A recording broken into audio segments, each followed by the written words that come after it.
छत्तीसगढ़ में सरकार परिवर्तन के साथ ही प्रशासनिक फेरबदल के कयास लगाए जा रहे थे। आखिरकार बुधवार की देर रात सरकार ने बड़ा प्रशासनिक फेरबदल कर ही दिया। गृह मंत्री विजय शर्मा का एक बड़ा बयान सामने आया है। उन्होंने कहा है कि प्रदेश में इस प्रकार की कार्यवाही को राजनीतिक तौर पर न देखा जाए, क्योंकि सरकार बने 15 दिन ही हुए हैं और हम अपने कार्य कर रहे हैं। इस बड़े फेरबदल में प्रदेश के 18 जिलों के कलेक्टरों का तबादला कर दिया गया है। 88 आईएएस और 1 आईपीएस को नई जिम्मेदारी दी गई है। इसी मसले को लेकर उप मुख्यमंत्री विजय शर्मा ने कहा कि यह सामान्य प्रशासनिक प्रक्रिया है। शर्मा ने कहा कि हमारा प्रयास है कि बेहतर ढंग से कामकाज हो।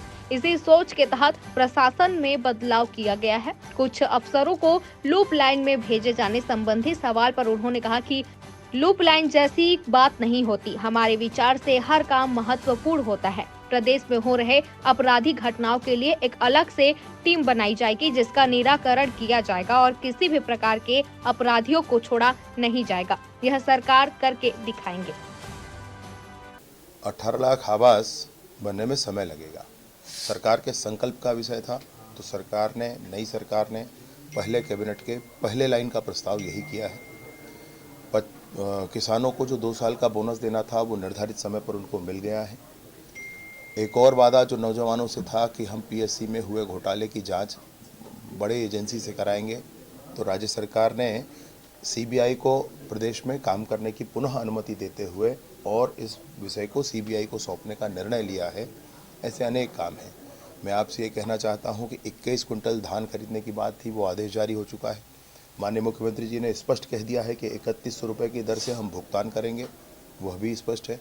और जो भी योजनाएं हैं वो आपको बिल्कुल समय से परिणित होते दिखेंगे। आप बिल्कुल संशय न करें, ये मोदी की गारंटी है और मोदी की गारंटी यानी गारंटी के पूरा होने की गारंटी हो। जी, मैंने कल इसके लिए नियम तो बने हुए हैं, हो नहीं पाता है प्रैक्टिकली। कल मैंने उस बात पर भी इंसिस्ट किया है कि आरक्षक, प्रधान आरक्षक और सब इंस्पेक्टर, ये जो श्रेणी हैं, इनके घरों में माताएं बहनें परेशान होती हैं। घरेलू काम के लिए आवश्यक होता है कि एक दिन का समय सप्ताह में उनको दिया जाए। तो सप्ताह में समय देने के लिए भी मैंने कहा है, इंसिस्ट किया है कि ये ज़रूर होना चाहिए। वो परिणित होगा धीरे से, थोड़ा समय लगेगा। रोस्टर बना नहीं है, रोस्टर बनना होगा थानों में, तब जाकर होगा। फिर भी क्या होता है, आप देखें 7 दिन होता है, तो टोटल जो स्ट्रेंथ है थाने की डिवाइडेड बाई 7, मतलब आप ये मान लें कि 100/7 कितना हुआ, लगभग 14-15% होता है। तो 14-15% वो आपको छोड़ना पड़ेगा। पहले थाने का स्ट्रेंथ ऑलरेडी कम है, जितना वहाँ पर होना चाहिए उससे कम है। तो नई पोस्टिंग की बात है, नई पोस्टिंग की प्रक्रिया भी शुरू हुई है। 6000 पहले भर्ती की प्रक्रिया अभी हम शुरू कर रहे हैं आरक्षकों की। ये आरक्षक भी आ जाएंगे तो फिर ऐसी स्थिति बनेगी कि हम लोगों को छुट्टी दे पाएंगे और उनको छुट्टी मिले हफ्ते में 1 दिन, इसके लिए ही ये कवायद है।